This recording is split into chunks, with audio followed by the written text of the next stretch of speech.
Unatazama Uvira News TV. Asante. Le maire, le chevalier de la plume sont des Vavou. Vous êtes un citoyen patriote engagé. C'est ça votre vision. Vous voudriez que cela soit assumé par la société, par la communauté, à travers monsieur le maire, la gouvernance participative qui commence par la base. Est-ce que vous pouvez nous expliquer comment allez-vous procéder pour atteindre cet objectif? Ok, merci beaucoup pour votre mot d'introduction. Je suis devant la presse aujourd'hui pour un message spécifique. Ce message, c'est pour annoncer une campagne citoyenne, une campagne populaire pour engager tous les copropriétaires de la société ouviroise et pourquoi pas de la société congolaise, puisque avant d'être ouvirois, nous sommes des Congolais. Et nous n'oublions pas qu'aujourd'hui, Uvira est le centre de la résistance par rapport à la guerre injuste qui nous est imposée dans notre pays, la République démocratique du Congo, au travers les régimes de Kigali et avec la participation de nos concitoyens qui ont choisi effectivement les accompagner. Alors, nous venons de démontrer à la face du Congo et à la face du monde entier que Uvira a résisté contre cette agression et il continue à résister. Alors, voulant nous approprier l'appel qu'a lancé notre Premier ministre, c'est vrai, soutenu et inspiré par la vision du chef de l'État, notre Premier ministre a lancé il y a soupé à Kinshasa une campagne Téléma. Il a demandé à tous les Congolais, comme nous le chantons dans l'hymne national, de se mettre debout pour faire échec à cette guerre injuste et imposée. Et nous, Uvira, nous voulons en faire encore une autre démonstration de l'appropriation de cet appel-là, de notre gouvernement. Le Congo, c'est notre héritage. Le Congo, c'est notre bien. C'est un don béni que Dieu nous a donné au travers les ancêtres. Et tout ce qui peut arriver à notre société, à notre cher Congo, à notre héritage, nous concerne tous, chacun individuellement. Et j'ai aimé le message du Premier ministre, il a répété dans toutes les langues pour dire aux Congolais que c'est l'affaire de la terre. Eza makambo ya mabele, ni mambo ya inchi. Pour que c'est exactement, il y a certaines personnes aujourd'hui qui se comportent comme si, on dirait, ils n'étaient pas concernés par rapport à ce qui se passe. Et en analysant, nous venons de résister. Uvira, c'est la ville et le territoire où les rebelles sont en train de tout faire pour entrer, mais il n'est toujours pas entré. Et nous voudrions encore, nous sommes en train de nous organiser, nous réorganiser pour qu'il n'entre pas à Uvira. Par contre, maintenant, en dehors de la résistance, nous sommes en train de nous préparer pour le chasser là où il occupe illégalement au travers cette campagne. Voilà pourquoi aujourd'hui j'ai voulu, au travers de la presse, vous annoncer à toute la population effectivement les activités qui nous attendent à partir de la semaine prochaine. Il y a des activités de grande envergure où, au-delà de nos FARDC et de nos Wazalendos qui sont au front, ce combat n'est pas seulement pour eux, le combat est pour nous tous.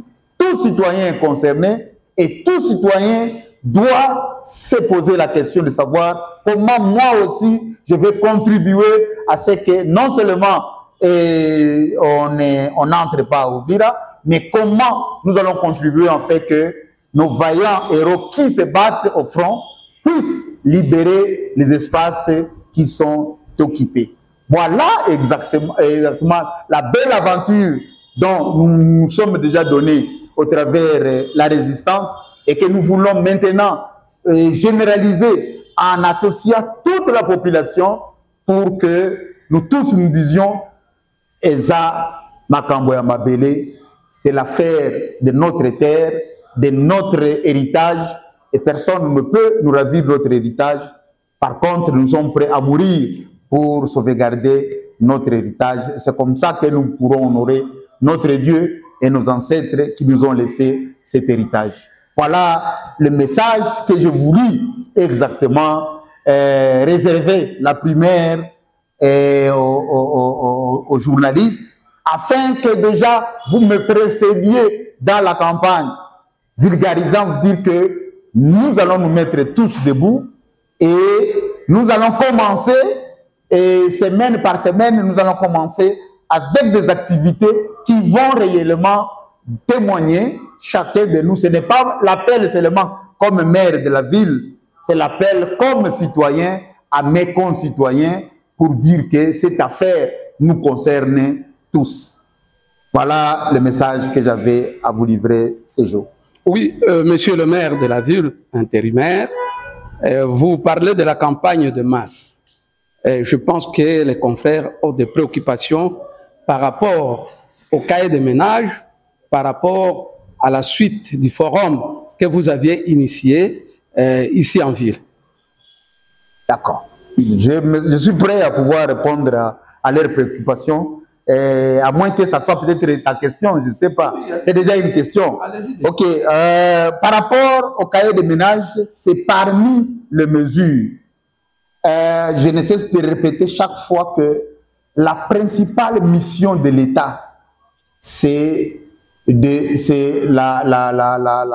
la sécurité des personnes et de leurs biens. C'est ça la mission régalienne de l'État. Et chaque fois que nous ne sommes pas en mesure de pouvoir le faire, alors à ce moment-là, nous faillissons.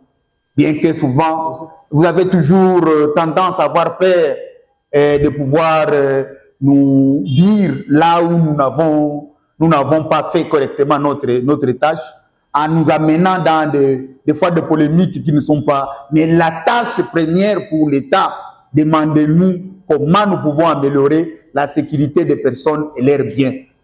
Et nous sommes dans un moment un peu particulier d'insécurité.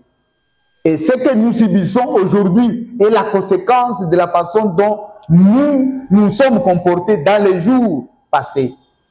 Et tirant des leçons de ce que nous sommes en train de vivre, nous sommes obligés de pouvoir agir, de pouvoir améliorer là où nous n'avons pas très bien fait. Et d'ailleurs, je veux vous annoncer pour cette campagne que je viens de vous annoncer tout de suite là, que moi je l'ai intitulé la campagne du vrai contre les faux, puisque des fois le faux a tellement régné et que les gens ont cru que c'est ça le vrai. Or, le vrai, c'est ça ce que je suis en train de vous dire, que nous, l'État, nous devrions vous amener la sécurité et votre sécurité et la sécurité de biens. Et des fois, peut-être nous n'avons pas pris aussi certaines mesures. Nous assumons cette responsabilité. Et nous voudrions relever effectivement ce défi. Voilà comment exactement nous voudrions arriver à contrôler les mouvements. Puisque de temps en temps, dans les réseaux sociaux, mais dans les radios, on signale que nous sommes infiltrés. Et si nous sommes infiltrés, c'est que quelque part là, nous étions endormis. Et comme on a toujours dit que faire une faute, ce n'est pas ça la fin du monde. Mais demeurer dans la faute, c'est ça aussi. Si nous avons été infiltrés, maintenant, ça fait aussi même partie de la campagne. Nous avons juste quand j'ai commencé l'intérim, j'ai commencé par faire un forum sur les enjeux sécuritaires et de la bonne gouvernance dans notre ville d'Ouvira. Et c'est ça l'actualité d'ailleurs. Alors, pourquoi ce forum-là? Et c'est cela le style, tellement que je suis un démocrate, j'ai toujours cru que la gouvernance, ce n'est pas seulement l'affaire de nous, dirigeants. Non. La gouvernance, c'est l'affaire de nous tous. Voilà pourquoi exactement nous appelons citoyens, serviteurs et bâtisseurs, puisque nous pensons que nous sommes au service d'une société, puisque Ouvira n'est pas notre propriété. Ouvira, c'est notre propriété tous. Mais ce n'est pas l'affaire de nous, les dirigeants. C'est l'affaire de nous tous. Mais seulement nous assumons un rôle de pouvoir gérer tout le monde enfin vers un objectif. Et l'objectif principal, d'abord, la mission principale de l'État, c'est celle de pouvoir assurer la sécurité des personnes et des biens. Et les cahiers de ménage font partie. En dehors de ça, nous sommes en train de pouvoir réformer la façon de gérer nos cités. Ici, nous avons deux avenues. Nous avons deux quartiers. Je ne pense pas, là où il y a un véritable Muzalendo, chef de quartier ou bien chef d'avenue, je ne pense pas que cette avenue peut être infiltrée, avoir des ennemis, si réellement ils sont veillants et ils savent réellement la mission de l'État. Voilà pourquoi nous allons, en dehors des cahiers de ménage, restructurer la façon de gérer nos avenues, nos quartiers, pour que ça ne concerne pas que les chefs d'avenue ou les chefs de quartier, mais ça concerne tous les habitants de l'avenue et tous les habitants du quartier. C'est une nouvelle formule, mais c'est notre façon de pouvoir encore renforcer la sécurité à l'intérieur, puisque tout simplement, nous faisons face à ces instants ici de l'agression. Et vous êtes sans ignorer que les Rwandais, donc, les Rwandais, au travers le régime de Kagame qui nous envahit, est soutenu par nos propres fils. Donc, c'est-à-dire, vous pouvez habiter avec votre frère et pourtant, quelque part là, il est en mèche avec l'ennemi. Voilà pourquoi nous devrions maintenant redoubler nos vigilances, réformer comment, façon de gérer nos entités locales pour assurer effectivement cette sécurité. Et comme la campagne le dit, nous sommes là non seulement pour résister, mais pour chercher à bouter dehors l'ennemi. Voilà en quelque sorte la mission. Au début, nous sommes encore dans la vulgarisation, mais ça sera en pratique et vous allez voir que ça va changer la façon de pouvoir gérer la cité. Sur la question liée au cahier des ménages, dernièrement, vous avez lancé des communiqués qui ont été diffusés dans différents médias selon lesquels vous appelez la population à s'approprier ces cahiers des ménages. Il y a des ménages qui en avaient déjà. Fallait-il payer d'autres? Et si ces cahiers sont payables, c'est combien justement? Ok, ça c'est ma façon de pouvoir gérer. Je voulais, moi, ma mission va consister. Et d'ailleurs, tout ce qui va revenir, tout ce qui sera comme fruit de vente de ces cahiers-là, vont servir à pouvoir encore motiver davantage ceux qui seront au service de la sécurité de nos avenues et de nos quartiers. Ce qui fait c'est que nous avons seulement conçu l'idée, mais la matérialisation et la façon de fonctionner sera vraiment d'une manière démocratique. Nous allons descendre quartier par quartier. D'ailleurs, nous nous organisons d'abord en communes. Nous n'avons pas de communes, nous n'avons pas des animateurs de communes, mais nous allons faire une simulation des bourgmestres et des fiscs pour permettre à ce que par rapport à ce temps ici, nous puissions confier à ces responsables qui seront choisis à la base de pouvoir, donc l'innovation sera effectivement que un chef de quartier sera aussi secondé par tout un comité de forces vives de ces quartiers-là. Et c'est eux qui vont exactement par rapport à leur réalité et dire le montant qui leur convient et comment sera géré les dividendes qui vont sortir. Mais nous, notre objectif, tout simplement, c'est renforcer la sécurité dans nos avenues et dans nos quartiers. Monsieur le maire, toujours sur la question ayant trait au cahier de ménage, je crois que ce n'est pas la première fois que cette initiative est lancée par la mairie.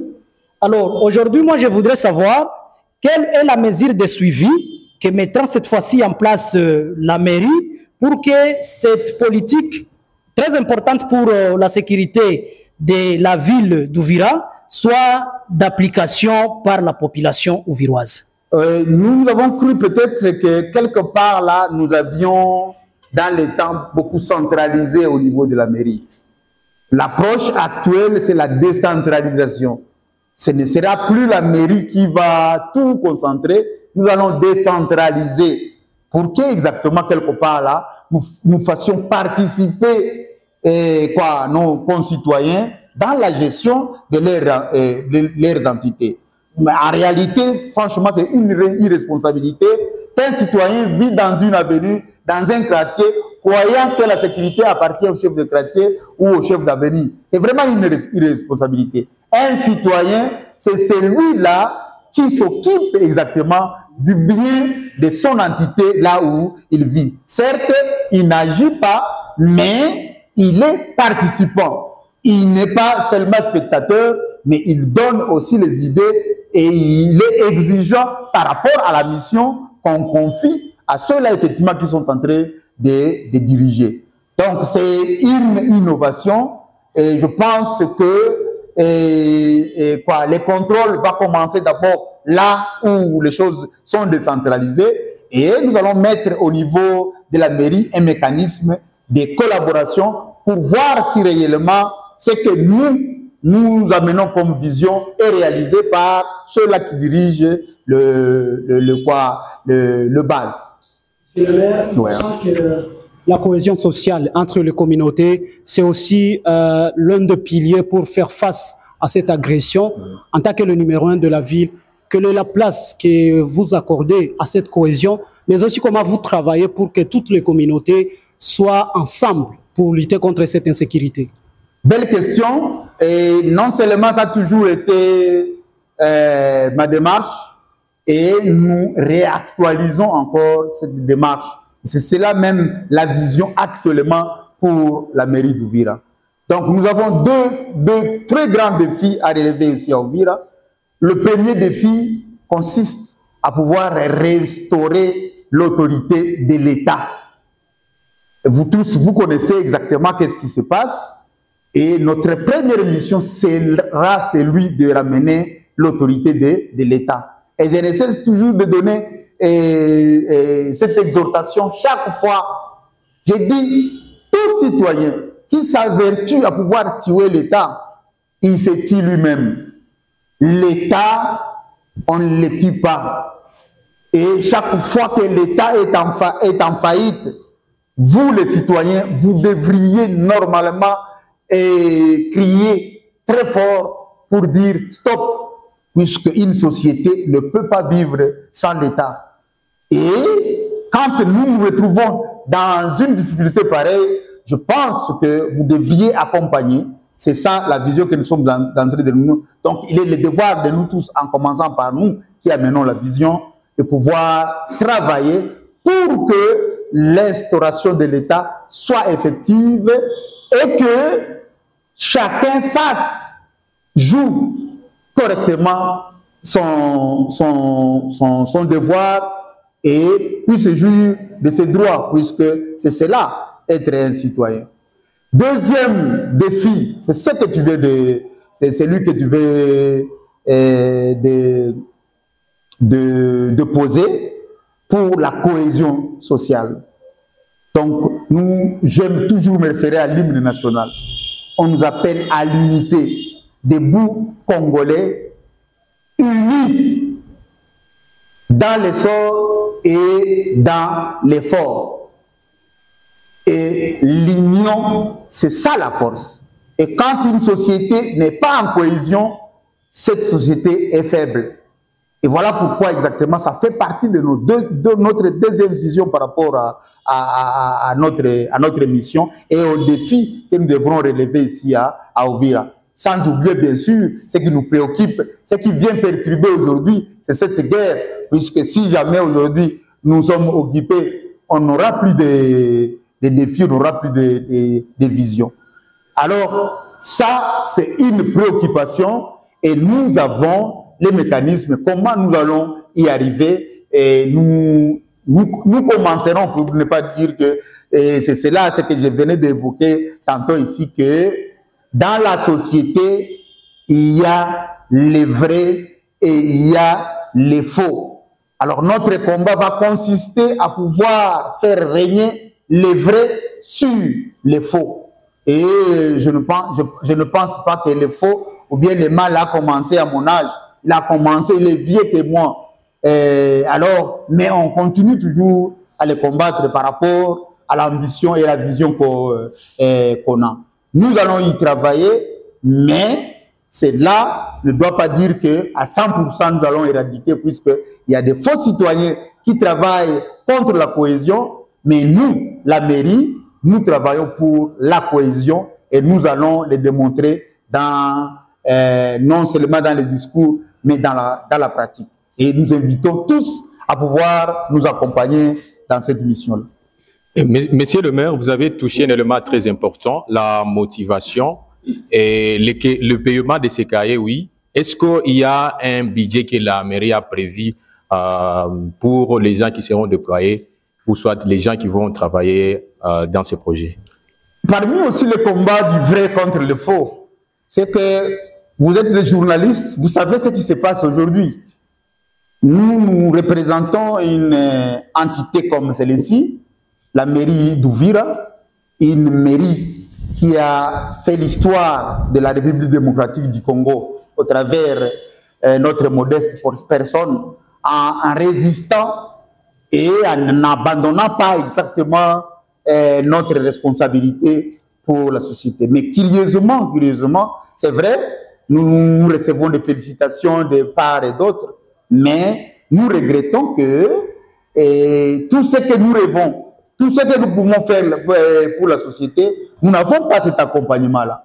Nous n'avons pas suffisamment de moyens. Nous avons la volonté, nous sommes en train de le montrer et nous le démontrerons, mais nous nous battons à ce que il y a des gens qui, au lieu de nous encourager, sont en train de nous décourager, et il y a des gens qui, soi-disant, travaillent pour l'État, et pourtant ils ne travaillent pas pour l'État. Puisque tout simplement, l'État, c'est nous qui le représentons. Mais quand nous voyons le comportement des uns des autres, vous sentez réellement qu'il y a des gens qui n'ont pas souci à pouvoir aider exactement les chefs de l'État à pouvoir réussir cette mission. Et ça fait partie aussi de ce combat, le combat du vrai contre les faux.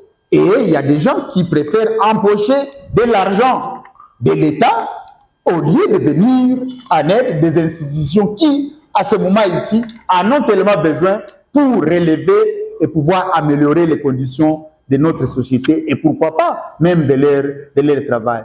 Et je crois que vous êtes suffisamment grand pour comprendre ce message-là. Et je crois qu'en pratique, nous allons y aller, nous allons chercher et nous faisons appel à toutes les bonnes, d'abord au gouvernement central, pour qu'ils sachent exactement que nous avons besoin de leur soutien, de leur accompagnement. Et d'ailleurs, je viens de vous annoncer que nous relayons ce combat, cette campagne du Premier ministre, qui a démontré lors de une conférence, effectivement, les moyens colossaux que les gens sont en train de contribuer.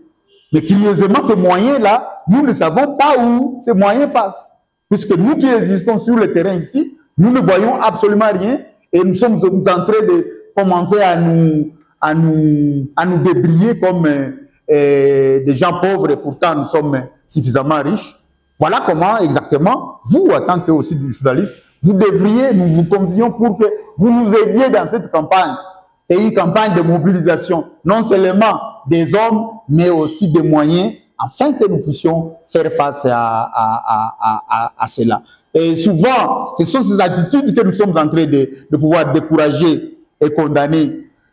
Un citoyen n'est pas un spectateur, non. Un citoyen, c'est un acteur. Et nous allons, dans le programme que nous allons annoncer à partir de la semaine prochaine, nous allons demander à chaque citoyen, puisqu'on ne vous demande pas tous d'aller au front, non. Mais on vous demande, chacun de nous, une certaine attitude, un comportement. Vous venez de poser pour la cohésion. Il ne fût qu'à ce moment ici, nous devions taire, effectivement, moi je suis de telle communauté, moi je suis de telle communauté, et parler que moi je suis congolais. Et en tant que Congolais, nous sommes régis par une seule constitution, une seule loi. Et nous devions fournir des efforts pour commencer à faire ces grands combats. Et c'est ça, moi je l'englobe, les combats du bien contre le mal.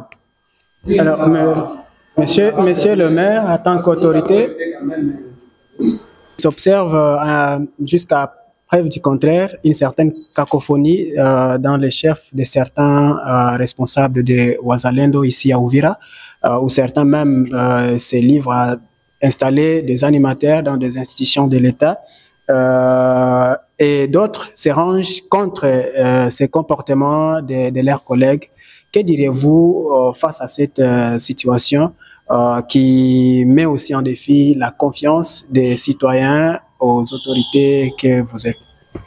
Ok, souvent moi on m'a toujours qualifié puisque j'ai dédié mon combat par mon courage et par la vérité.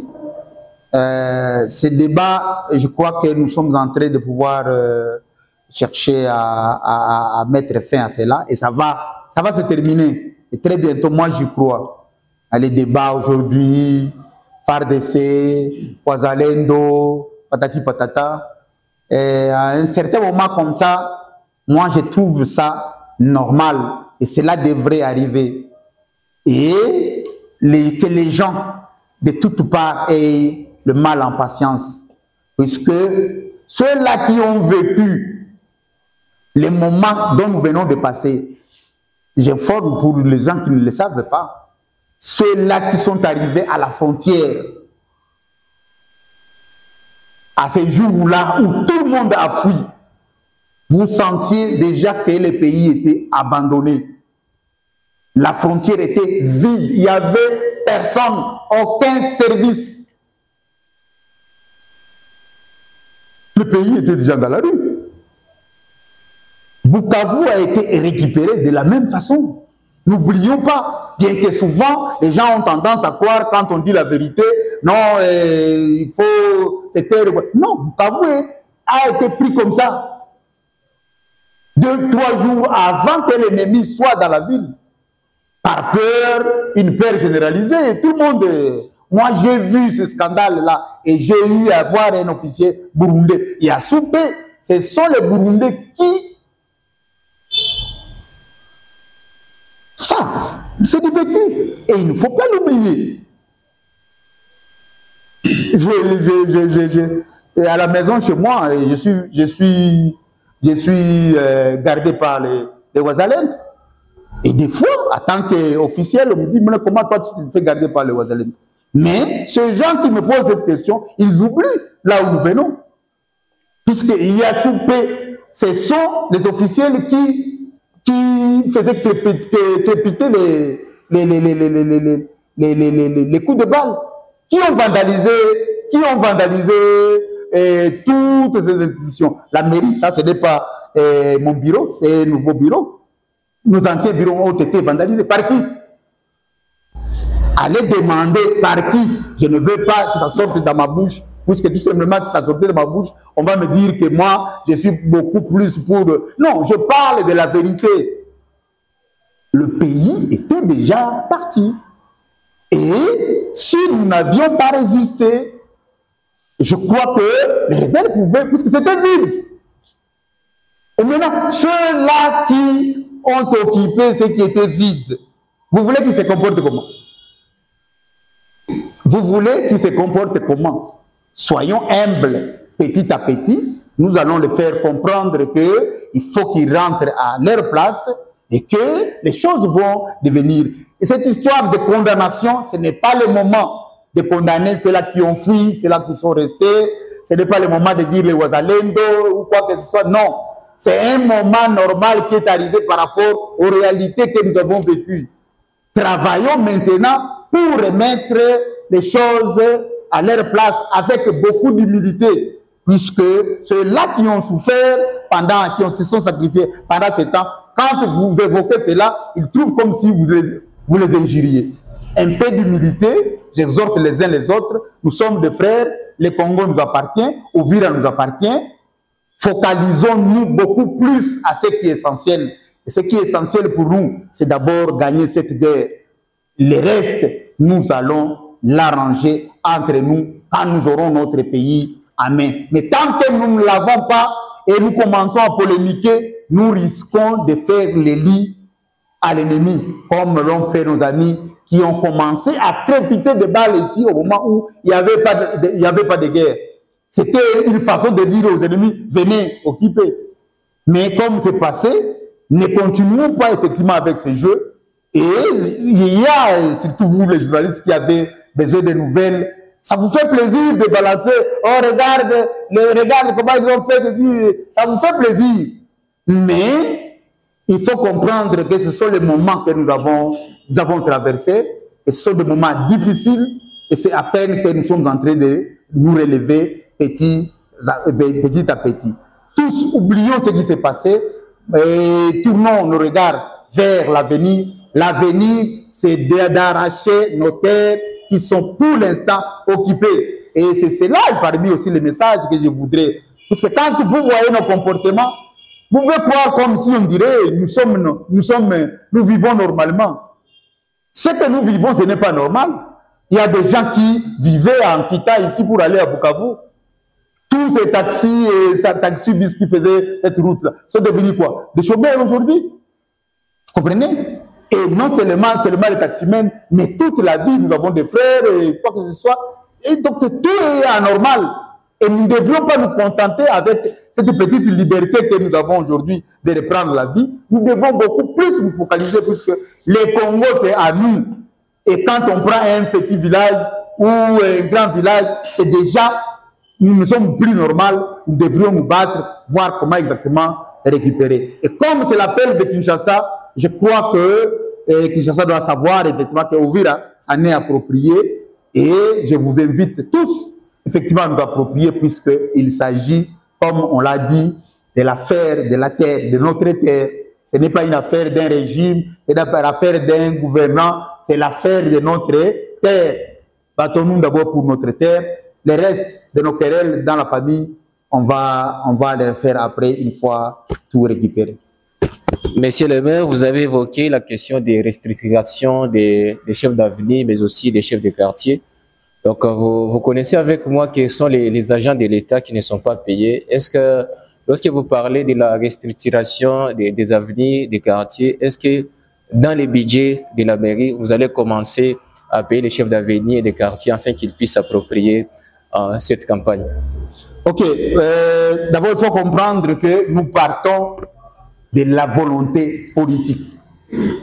Et dans des moments un peu particuliers. Ici, quand on évoque la volonté politique, je vous apprends que avant cette guerre ici, dans la mairie d'Uvira, nous recevions la rétrocession à compte-gouttes. Je dis bien à compte-gouttes. Donc, c'est-à-dire, nous bricolions.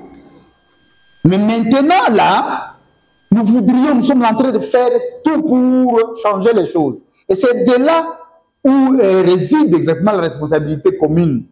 Le Congo, notre pays, là où il est aujourd'hui, a besoin effectivement des innovations. Et pour faire des innovations, il faut avoir du courage. Et à partir du courage, il faut avoir des démarches. C'est ce que nous sommes en train de faire. Nous accrochons à l'appel du gouvernement. Et nous allons le démontrer. Mais quelque part là, vous devriez aussi nous aider à pouvoir savoir. Peut-être il y a des moyens que le gouvernement donne, mais qui ne nous arrivent pas. Mais si on ne le dénonce pas, comment effectivement le gouvernement saura exactement que ces gens-là ont besoin? Et surtout, ces temps ici spécifiques, puisque je dis Uvira, c'est le miroir aujourd'hui de la République démocratique du Congo, au travers la résistance. Il mérite, Uvira mérite aujourd'hui un soutien, un regard tout particulier, puisque tout simplement avec nous, nous allons sauver le Congo et nous allons contaminer cette flamme que nous allons commencer. Ce sera pour le bonheur et la gloire de... Mais quand vous écoutez les polémiques par rapport à cela, nombreux sont occupés par leurs propres affaires individuelles plutôt que de s'occuper exactement à accompagner l'État pour cela. Nous sommes pendant effectivement la guerre. Je dis bien que tout le monde était déjà fui. Il y a des services qui sont rentrés et qui commencent à faire la loi, oubliant exactement qu'il y a des institutions qui ont résisté pour qu'effectivement ils reprennent ce travail. Ils doivent être humbles et reconnaissants et soutenir effectivement la mairie pour que la mairie, avec ses ambitions, avec ses programmes ambitieux, nous puissions donner un modèle effectivement de rénovation, d'amélioration de la bonne gouvernance et la gouvernance sécuritaire. Voilà. Unatazama Uvira News TV. Asante.